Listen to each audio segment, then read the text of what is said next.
Bonjour tout le monde, bienvenue à ce podcast du parcours initiatique des guerrières authentiques. Donc, si tu es là, j'imagine qu'il y a une partie de toi qui a cet archétype-là à l'intérieur qui existe et probablement que dans la vie, toi aussi, tu as le sentiment que tu as été un peu bousculé. Mon nom est Josée Vernier, je suis propriétaire du centre holistique L'Harmonie, entrepreneur spirituel à temps plein depuis maintenant 6 ans.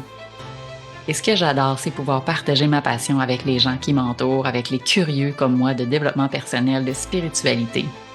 Alors, à travers ces entrevues inspirantes et parfois un peu troublantes, je vais recevoir des travailleurs de lumière, des gens qui œuvrent dans le domaine de la santé, dans les médecines alternatives, médecines complémentaires.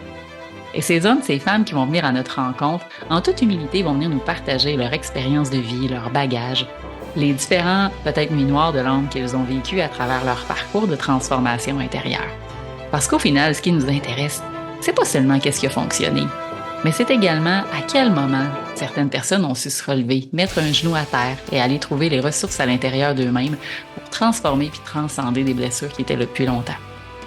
Alors j'espère sincèrement que ce podcast va être un espace inspirant où tu vas apprendre des trucs, des stratégies, peut-être même que tu vas apprendre à te découvrir toi-même en découvrant les gens qui vont venir se livrer ici au podcast. Alors je t'invite à partager celui-ci si le sujet t'intéresse, évidemment à mettre tes commentaires sous la vidéo et à faire en sorte de propager ce podcast-là autour de toi. Parce qu'avant d'apprendre là, à jouer avec les licornes, à danser avec les filles, là, puis à jaser avec les anges, ben il y a un processus à faire. C'est celui-là dont je te parle, c'est celui dont j'ai goût que les collaborateurs viennent te livrer. Alors je te dis à tout de suite, on se retrouve de l'autre côté.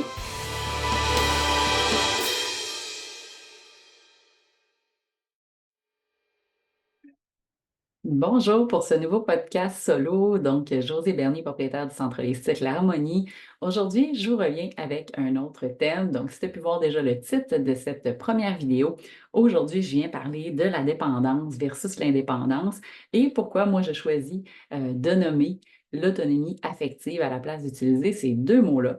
Et tout au long de ce podcast, je vais pouvoir t'expliquer un peu plus mon point de vue sur ces situations où parfois au niveau de la dépendance affective et de la codépendance, les gens vont avoir certains défis. Donc, reste jusqu'à la fin parce que je vais aussi t'enseigner mes 5 clés qui vont te permettre de nourrir et de développer cette autonomie affective. Mais surtout, ce que j'aime faire, c'est te donner des exemples concrets, des sujets ou peut-être même les types de personnes qui vont être davantage prédisposées à développer ces formes de dépendance affective. Mais je tiens quand même à soulever un point ici. Ce n'est pas parce que tu ne te considères pas comme quelqu'un avec des troubles de l'attachement que tu n'as pas tendance, toutefois, à te retrouver dans des situations où, comme codépendant, tu vas quand même accompagner ou être dans une relation où tu nourris quelqu'un que c'est même le trouble de la dépendance affective. Alors, évidemment, de près ou de loin, très souvent, les gens, même s'ils ne se sentent pas concernés, ils le demeurent, ni plus ni moins, au niveau relationnel. Alors, encore une fois, je t'invite à m'écrire en commentaire si le sujet te parle, si toi, tu as le sentiment que tu as développé ou que tu as déjà vécu peut-être par le passé de la dépendance. Et j'ose mettre même un titre un peu plus large parce que même si j'aborde ce qui sont d'éléments de dépendance affective ici aujourd'hui, je veux quand même t'apprendre quelque chose de pertinent. C'est que potentiellement, que si un jour il y a eu une forme de dépendance quelconque sur le plan affectif ou autre, possible que ce se soit développé à travers d'autres éléments extérieurs. Alors, tu es potentiellement évidemment concerné si toi, tu as développé des mécanismes de compensation de type autour de l'alcoolisme, du tabagisme, des drogues, peut-être même qu'au niveau de la dépendance, quand on prend ça dans un point de vue un peu plus large, on peut parler de dépendance au niveau des achats compulsifs, au niveau du jeu, la pornographie, tout ce qui est également numériquement parlant, le téléphone, la technologie et ainsi de suite, puisque maintenant, ça devient tellement facile d'aller compenser ou de fuir en évitement dans quelque chose pour s'étourdir, pour nourrir ou pour éviter, surtout éviter, d'aller dans l'espace intérieur où c'est inconfortable. Donc, j'ai sorti ici quelques définitions que je tenais quand même à te lire pour avoir une meilleure compréhension de ce que c'est. Donc, évidemment, quand on parle de dépendance affective, que ce soit au niveau familial, amoureux, que ce soit d'un point de vue relationnel, en amitié ou même dans un contexte de relation de travail, ça pourrait être possible. Donc, ce qu'on dit ici, c'est que d'abord, il faut aller explorer cette grande définition qui se traduit par un grand besoin d'affection de l'autre. Donc, évidemment, c'est lorsque l'amour ou l'estime de soi dépendent d'un facteur extérieur. Donc, si par exemple, tu as de la difficulté à t'auto-valoriser, tu as besoin d'aller chercher la validation extérieure.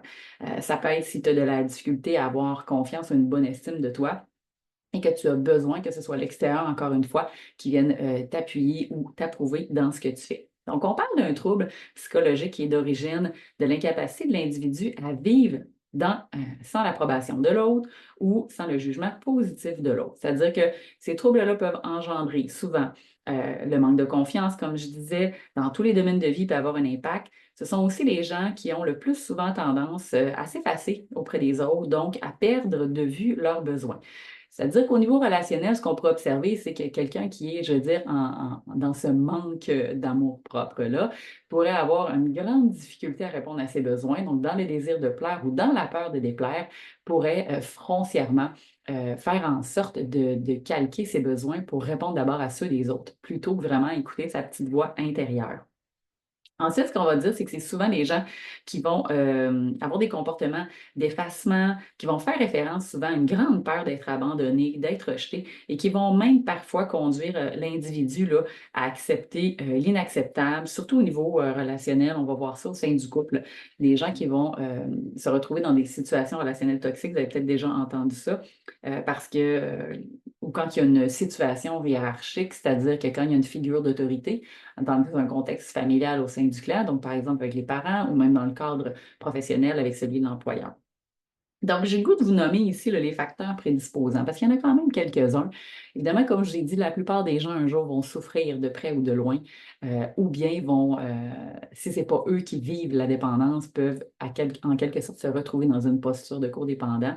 Alors, je vous nomme ici les différents éléments, donc les différents facteurs prédisposants que j'ai répertoriés. Donc, en numéro un, évidemment, on a ceux qui sont hypersensibles. Donc, si tu es là puis tu te reconnais, fort probable que tu peux avoir un peu plus tendance à.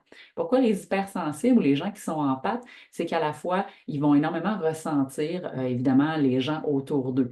Donc, si d'un point de vue relationnel ou émotionnel, tu ressens, par exemple, les défis que l'autre personne a en termes d'inconfort ou de malaise ou de culpabilité, ou s'il y a des émotions un peu plus lourdes qui sont là, potentiellement que toi, en tant qu'empathe, tu peux ressentir l'autre. Donc, ce que ça peut faire, c'est que, par exemple, si moi, dans ma situation, j'aurais envie de faire une activité, puis que finalement, je ne sais pas, moi, tu sais, j'en discute avec mon conjoint, et au moment où je lui dis ce que je préfère faire versus ce que lui aurait préféré faire, c'est que je vais déjà sentir l'inconfort ou le malaise en commençant à lui en parler, que lui, finalement, il est déçu. Donc, si je ressens la déception chez l'autre, ça peut influencer finalement ma capacité à nommer réellement mon propre besoin. Donc, ça, ce sera un exemple au niveau des empathes que quelqu'un pourrait ressentir.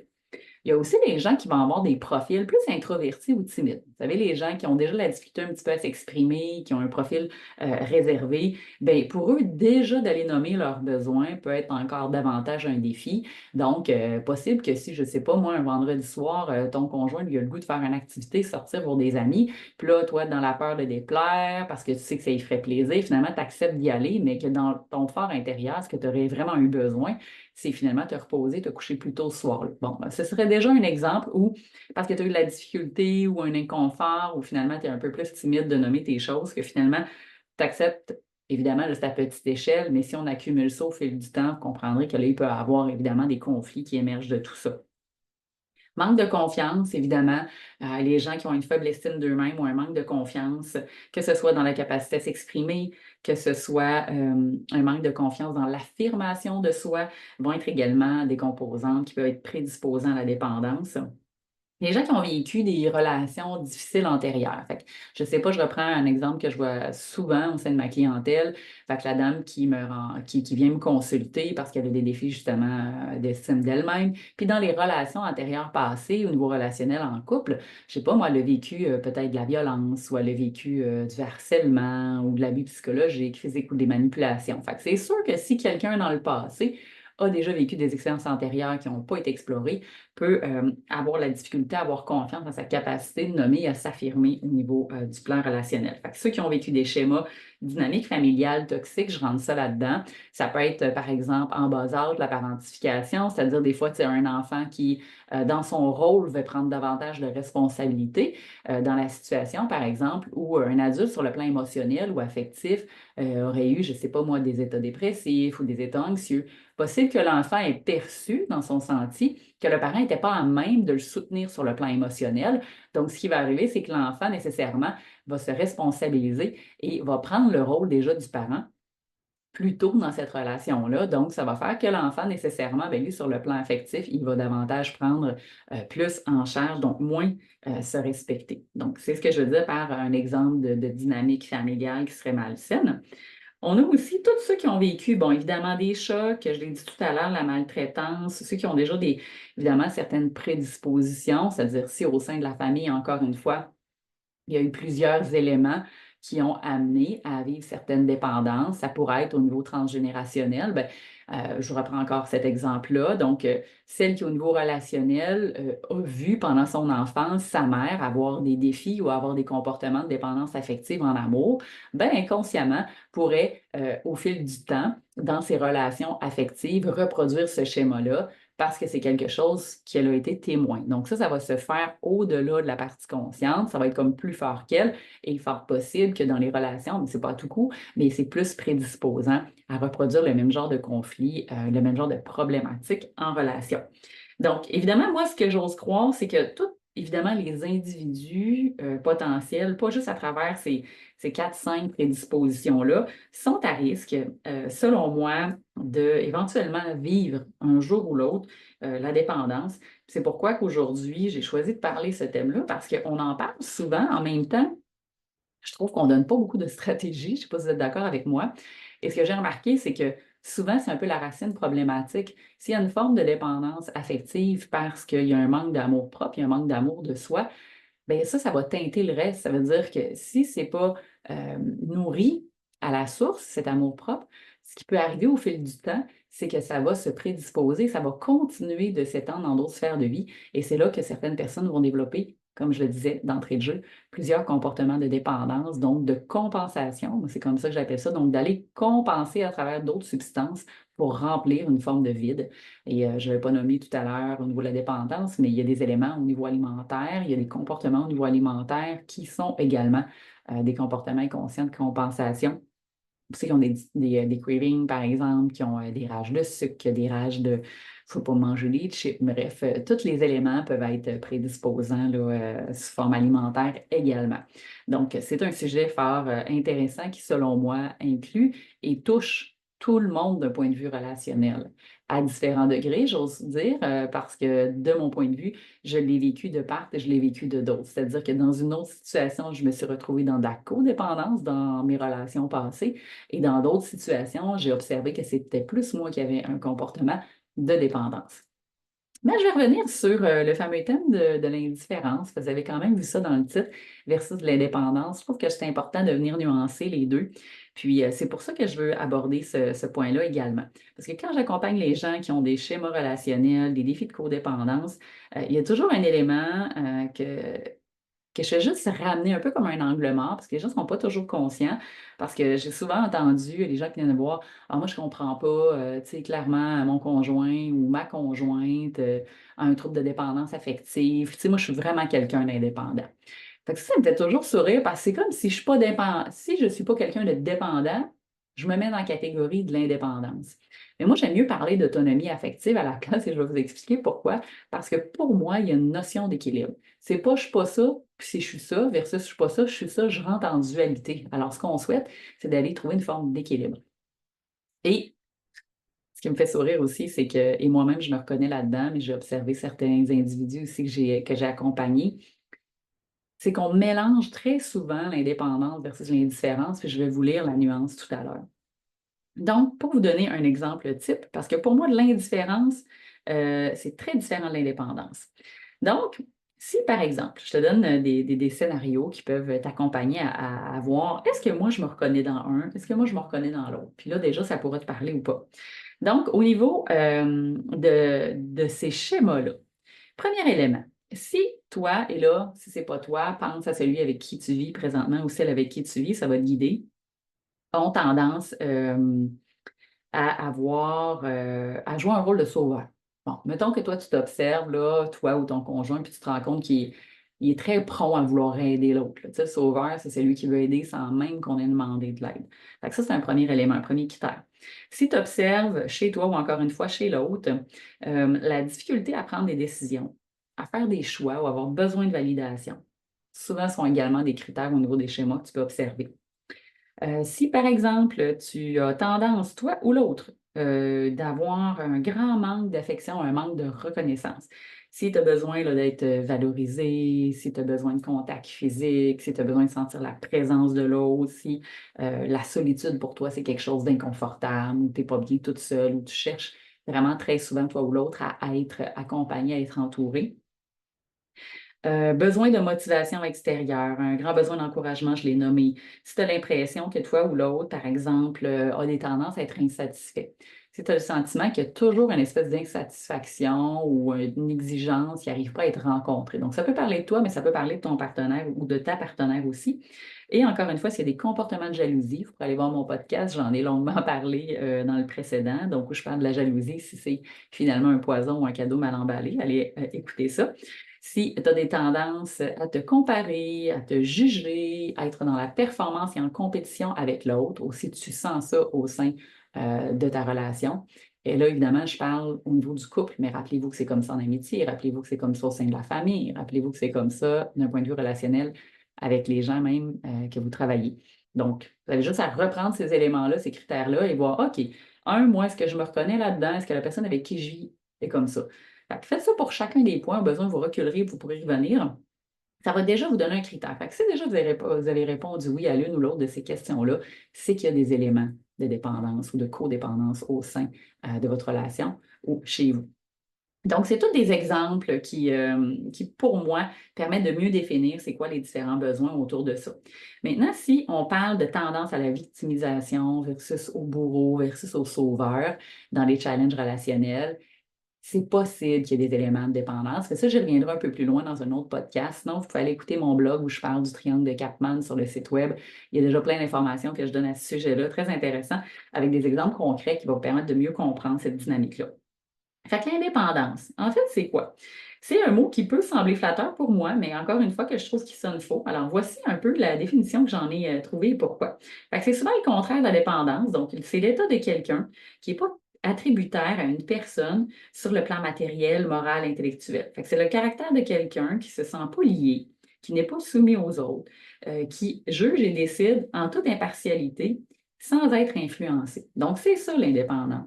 C'est que je fais mes choses tout seul et je ne suis pas nécessairement influencée ou impactée par les gens extérieurs. Donc, là où est la nuance par rapport à l'indifférence, et c'est ce que je vais vous dire, parce qu'au niveau de l'attachement, il y a souvent ça qui sort. L'indifférence, qui signifie un état, un sentiment de quelqu'un qui ne se sent pas concerné, touché par quelque chose, qui n'accorde pas d'attention, d'intérêt ou d'importance à l'autre. Fait que là, on voit qu'il y a une différence entre indifférence, indépendance versus dépendance affective. Donc, vous savez, la tonalité des mots, pour moi, l'hypnose est très importante. Puis dans le langage des oiseaux, quand on va plus loin, on comprend qu'il y a une vibration dans l'utilisation des mots. Et il y a quelques années, j'ai fait cette expérience-là avec mon garçon, il était quand même petit. Pour ceux qui ne l'ont jamais fait, je vous suggère de faire cet exercice-là. On avait pris des pots de riz cuits dans des pots maçons. On avait mis des étiquettes dessus. Il y avait celui qui représentait l'amour, il y avait celui qui représentait la haine, et on avait aussi mis le pot qui représentait l'indifférence. Et pendant pratiquement un mois de temps, on diffusait de l'amour à l'énergie du pot amour, hein. On lui disait qu'il était beau, on l'aimait, on disait plein de mots agréables. La haine, en fait, on renvoyait toute notre colère, on déchargeait toute la frustration, notre dégoût envers ce pot-là. Puis l'indifférence qu'on avait fait, c'est que volontairement, on l'avait mis en retrait des deux autres et on s'en était pas occupé pendant un mois. Et à notre grand étonnement, celui de mon garçon qui était petit à l'époque, je ne sais même plus s'il allait à l'école encore, mais bref, il n'était pas très vieux, c'est vraiment l'indifférence qui a pourri en premier. Et pour nous, ça l'avait vraiment été quand même un choc parce que c'était comme évident dans notre expérience qu'on disait, ah mon Dieu, la haine, c'est sûr que celui-là va pourrir en premier.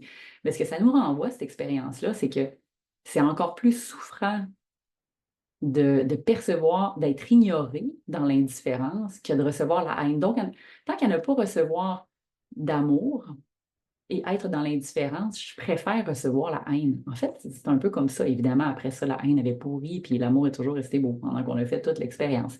Fait que nous, ça nous a renvoyé à ce fameux mécanisme qu'on a d'un point de vue de l'inconscient à tant qu'à ne pas être aimé, je préfère me faire détester que d'être ignoré. Alors, dans cet enjeu-là, où il y a de la dépendance, il peut y avoir énormément de mécanismes d'auto-sabotage, il peut y avoir énormément de mécanismes où, sans m'en rendre compte, je vais provoquer la haine ou la colère chez l'autre, à défaut d'être dans une situation où je vais être ignorée, où les gens vont être indifférents à mon égard. Parce que dans la notion d'amour-propre et d'amour de soi, l'humain, donc d'un point de vue divin, son plus grand besoin, c'est celui d'amour. Donc, si je ne peux pas être aimé et être reconnu, je préfère être détesté qu'être ignoré. Voilà la conclusion de cette expérience-là que nous, on a fait. Alors, je vous invite, amusez-vous à faire vos propres expériences et à observer qu'est-ce qui va se manifester à ce niveau-là.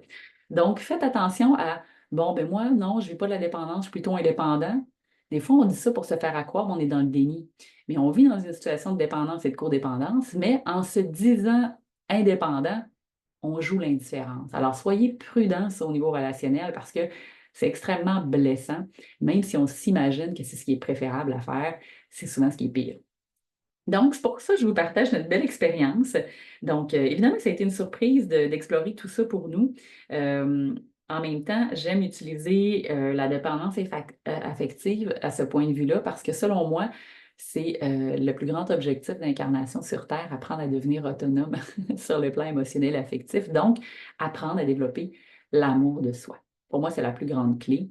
Et plus on le développe tôt, plus on apprend à se reconnaître, à s'aimer, à s'estimer. Évidemment, tout ça, on va être grandement affecté par le 0-7 ans. Comment s'est passée cette période-là de votre enfance? Évidemment, dans le cadre d'épigénétique, vous le savez, c'est pas la première fois que je parle de transgénérationnel ici, dépendamment des modèles que vous avez reçus, donc vos propres parents, grands-parents, arrière, cette génération avant. Est-ce que c'était des gens qui avaient appris à s'aimer? Est-ce qu'il y a des gens qui avaient appris à se reconnaître ou il y avait beaucoup de carences? Donc, s'il y a eu beaucoup de carences affectives sur les différents langages de l'amour, ça pourrait être un prochain podcast. C'est ça, je vais venir vous refaire ça pour mieux comprendre quels sont ces langages de l'amour. Ça permet de mieux saisir comment je peux aller faire pour travailler mon amour propre et en même temps, bien, quelque part, peut-être réparer au sein du clan ce qui n'a pas pu être nourri pendant plusieurs générations. Pour moi, c'est le propre de l'humain, de venir apprendre à s'aimer. Et je vais quand même te donner mes 5 clés, comme je l'avais dit tout à l'heure, pour commencer à travailler l'amour de soi, des codes clés. Et reste encore jusqu'à la fin parce que j'ai une magnifique proposition dans un processus transformationnel que j'ai commencé il y a déjà plusieurs semaines et que je poursuis à l'automne où on va aborder ce thème-là autour de la dépendance de fond en comble pour pouvoir aller vraiment travailler l'amour de soi. Alors, je vais avec mes 5 clés. Puis tu m'écriras en commentaire s'il y a déjà quelque chose là-dedans que tu fais, je serais curieuse de t'entendre et de quelle façon, toi, peut-être pour partager et que les gens puissent s'inspirer peut-être de tes idées. Donc, évidemment, numéro 1, apprendre à développer la capacité à être seul. Je ne le dirai jamais assez souvent, pour moi, c'est la capacité de devenir son meilleur ami. Donc, comment tu traiterais ton meilleur ami? Comment tu te redresserais à lui? Qu'est-ce que tu prends le temps de prendre ses nouvelles? Tu sais, tous ces éléments-là, là, quand tu te prédisposes avec, si tu as un ami, quelqu'un de cœur qui est là dans ta vie depuis des années, secondaires, primaires, même à l'âge adulte, quand tu penses à cette personne-là, quel conseil tu lui donnerais? Euh, Qu'est-ce que tu lui suggérais? Ça te demandait ton avis dans quelque chose. Fait que apprends à devenir ton meilleur ami. Tu peux y aller progressivement. Tu peux faire évidemment de petits pas. Évidemment, pour ceux qui sont dans ces schémas-là depuis très longtemps de dépendance affective, ça devient difficile. Ça peut être aussi simple que décider que tu n'enchaînes pas une relation après l'autre quand il y a séparation et que tu apprends réellement à être bien avec toi-même. Ça, c'est vraiment une des clés numéro 1. Ou bloque-toi d'un moment dans ton horaire où tu sais que cette période-là, tu vas être seul avec toi-même et tu vas faire des choses qui te font plaisir. Apprendre à te connaître, numéro 2, parce que si tu ne sais pas qu'est-ce qui te plaît, qu'est-ce que tu aimes moins, et que tu ne vas pas dans l'expérience pour explorer de nouvelles avenues, comment vas-tu faire pour savoir finalement ce qui te plaît ou pas? Fait apprendre à te connaître est également la clé numéro 2. C'est ce que tu ferais avec ton meilleur ami. Tu apprendras à le connaître pour savoir, qu'est-ce qu'il aime, c'est quoi sa couleur préférée, quand vous allez quelque part, oui, je me rappelle, lui, c'était ça son resto préféré, ou elle aimait ça faire telle activité, ou oui, quand je la vois, je sais, c'est tel type de vêtements dans lequel elle se sent bien. voyez, c'est tous des petits détails, mais plus tu vas apprendre à te connaître, plus ça va être facile également d'apprendre à t'aimer. Clé numéro 3, t'offrir l'attention, le respect, comme cette meilleure amie-là. Ça veut dire quoi? Qu'est-ce que tu fais dans ton quotidien qui te fait plaisir et qui te fait du bien, concrètement? Qu'est-ce que tu mets dans ton agenda, dans ton horaire, qui t'aide à être en accord avec cet amour de toi? Je sais pas, moi, si tu fais des activités, puis je sais pas, tu t'entraînes au gym 3 fois par semaine, ça t'a toujours écœuré, puis t'as ça. Mais peut-être qu'il y a une autre façon pour toi à revoir sur qu'est-ce qui te plairait en type d'entraînement qui te ferait plaisir. Ah, mais finalement, si tu réalises que tu aimes mieux faire des activités en groupe, il n'y a rien qui t'empêche d'aller t'inscrire à des sessions de cours de yoga ou d'aérobie ou tout ce que tu voudras. Tu vois un peu l'idée? Fait que prends le temps de revoir qu'est-ce qui te fait réellement plaisir. Ça va grandement t'aider dans cette capacité-là à apprendre à t'aimer. Si toi, ce que tu aimes, c'est t'accorder un moment, puis de prendre, je ne sais pas moi, un bain, puis de mettre des bougies, puis d'écouter de la musique, de la méditation, ben quand est-ce que tu le mets dans ton horaire? Est-ce que tu le fais ou tu le fais pas? Est-ce que tu le fais assez souvent? Donc, ça va te permettre d'aller voir dans une belle liste. Moi, je fais toujours faire cette activité-là dans mes processus. C'est quoi la liste des choses que tu aimes ou peut-être des choses que tu n'as jamais faites, mais que tu aimerais explorer. Tu as ça sous la main, une petite activité rapide, quelque chose qui coûte un peu plus cher, versus peut-être une activité que tu vas faire une fois par mois, une fois par année, parce que c'est plus coûteux. Donc, quatrième point, rester fidèle à tes valeurs personnelles pour être davantage intègre dans ton quotidien. Est-ce que tu les connais, tes valeurs? Et là, je ne parle pas des valeurs toutes qui t'ont été léguées au sein de la famille, qui peut-être sont plus vraiment en accord avec toi si tu te délestes du conflit de loyauté transgénérationnelle. Tes valeurs personnelles, peut-être qu'ils ont besoin d'être revisitées. Quelles sont-elles? C'est quoi tes 4, 5 plus grandes valeurs à laquelle, au niveau de l'intégrité, ça va être important? Sais-tu, c'est-tu la liberté pour toi? C'est-tu, je ne sais pas, moi, la créativité? Est-ce que c'est, oui, la famille? Est-ce que c'est le développement, la vision? Bref, toi, tes valeurs personnelles, quelles sont-elles? Repositionne-toi à ce niveau-là et ça va t'aider en ayant toujours ces valeurs-là, rester le plus possible aligné avec elles. Parce que quand on est en désaccord, c'est là qu'on se rend compte, est-ce que je suis en train de faire quelque chose pour plaire à l'autre, alors que c'est à l'encontre de mes valeurs? Tu vois, ça, au niveau relationnel, ça va te guider. Donc, revois tes 5, 4, 5 principales valeurs. Et le cinquième point que je voulais aborder avec toi, visite tes zones d'ombre et apprends à pardonner. Parce que sans que tu le saches, même si tu ne sais pas comment faire, il y a probablement une partie de toi par rapport au passé où tu n'as pas lâché prise qui t'empêche d'avancer pleinement. Fait que pour moi, faire un cheminement, un développement d'amour de soi passe inévitablement par aller rencontrer ou aller visiter ces espaces-là. Donc ça veut dire d'arrêter d'être dans le déni. Il y a peut-être des défis que tu as dans la vie, il y a peut-être des défauts, il y a peut-être, on est constitué de qui nous sommes à travers nos qualités et nos défis. Donc, faire semblant qu'ils n'existent pas et juger ces défis-là ne te permettront pas d'avancer. D'apprendre à les reconnaître, de mettre de l'amour dedans déjà, hein, d'avoir la compassion envers soi, je ne le dirai jamais assez, c'est une clé numéro un, mais c'est donc bien difficile, on n'a pas appris ça. Plus tu vas apprendre à mettre de l'amour dans les parts d'ombre, plutôt que de rester dans des espaces négligés, ben, moins ça va être conflictuel dans cette dualité-là à l'intérieur. Rappelle-toi, si tu passes ton temps à juger et à critiquer ton ami parce que je ne sais pas, moi, il a tendance à être en retard, ben c'est sûr que c'est plate, ça peut être désagréable. Peut-être que tu lui as dit, peut-être qu'il n'a pas changé, mais tu ne peux pas changer l'autre. Bon, mais ce serait la même affaire pour toi. Si tu passes ton temps à te critiquer, pas te taper sur la tête parce que tu ne te trouves pas bon, tu ne te trouves pas à hauteur, tu te trouves nul, tu es toujours en train de te critiquer et de te juger, ça devient difficile à un moment donné de nourrir l'amour-propre. Alors, comment tu peux mettre de l'amour, te pardonner pour ça, puis dire comment je pourrais faire pour m'améliorer? Ça va clairement au niveau de ton mindset, changer une attitude. Et là, ça va faire quoi? Je te donne ma clé numéro 6 quand même. Ça va t'accompagner à libérer les états de culpabilité qui te pourrissent la vie. Comme je disais dans mon précédent podcast, ce que tu laisses pourrir dans ton âme à un moment donné fait pourrir le reste. Donc, adresse-toi à cet espace-là de culpabilité et engage-toi à te pardonner plutôt que nourrir cette charge émotionnelle qui te maintient dans la honte, le dégoût, puis tout ça, c'est trop lourd. Donc, voici mes clés. Je t'invite à mettre ça en application. S'il y en a une qui te parle, tu m'écris ça en commentaire. Et pour toutes celles qui ressentent le besoin d'aller plus loin dans ce processus-là, qui se sont reconnues dans presque tout ce que j'ai dit, dépendance, codépendance, à toutes ceux et celles qui ont l'impression qui, dans les critères prédisposants, ont coché oui à toutes, que dans toutes les clés que j'ai données, ils se disent c'est bien beau, je ne sais pas comment faire, mais là-dedans, c'est vrai que je n'ai jamais fait ça. le programme Face à face, s'affranchir de la dépendance pour développer l'autonomie affective va démarrer en septembre. Et pour tous ceux qui sont intéressés, au mois d'août, le 27, je vais faire un atelier de soir pour que vous puissiez venir voir à quoi s'attendre dans un processus transformationnel de groupe avec Josée. Et on vit ça en présence. Oui, oui, on transforme les habitudes, le net, les trucs en ligne, j'en ai fait pendant un bout de temps, ça existe, c'est bon, mais moi, je veux qu'on se rassemble et qu'on vive ces processus-là, mesdames, ensemble, parce que ça s'adresse actuellement pour les femmes. Si j'ai des demandes pour les hommes, je réaliserai, mais je pense que ça pourrait être pertinent aussi. Donc, processus transformationnel qui va démarrer en septembre pour 6 semaines avec période d'intégration. Si ça t'intéresse, je vais mettre le lien en commentaire pour que tu puisses aller t'inscrire. Et c'est des groupes très privés, donc max 10 personnes que je vais prendre pendant ce processus-là de coaching. Et évidemment, je vais utiliser toutes mes médecine énergétique, les coachings, toutes mes stratégies en hypnose. Donc, on va aller vraiment s'adresser aux racines de l'inconscient et faire en sorte de se libérer de ces schémas de comportement et venir nourrir autre chose, semer une nouvelle graine d'amour et faire fleurir quelque chose de complètement nouveau dans cette magnifique autonomie affective. Fait que je te dis à bientôt. On se revoit pour un prochain podcast. Encore merci d'être là puis continue à nous suivre. J'espère que ce podcast va t'avoir inspiré, va t'avoir apporté aussi de l'espoir puis du réconfort parce qu'on va arrêter de se mentir. Le parcours puis le chemin d'évolution, c'est pas toujours simple.